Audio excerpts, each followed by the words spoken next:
நம்ம ஒரு கம்பெனியில் வேலை பார்த்துருக்கிற பட்சத்தில் அங்கே சரியாக வேலை செய்யலைன்னா என்ன செய்வாங்க?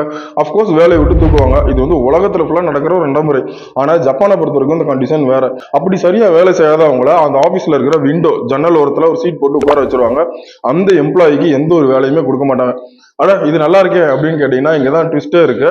அப்படி விண்டோ பக்கத்தில் உட்காந்துருக்கிற ஒரு தொழிலாளருக்கு விண்டோ சீட்டர் அப்படின்னு பேர். ஸோ இந்த விண்டோ சீட்டருங்கிற பேர் யாராவது எடுத்துட்டாங்க அப்படின்னா அந்த கம்பெனியில் இருக்கிற யாருமே அவங்க கூட பழக மாட்டாங்க.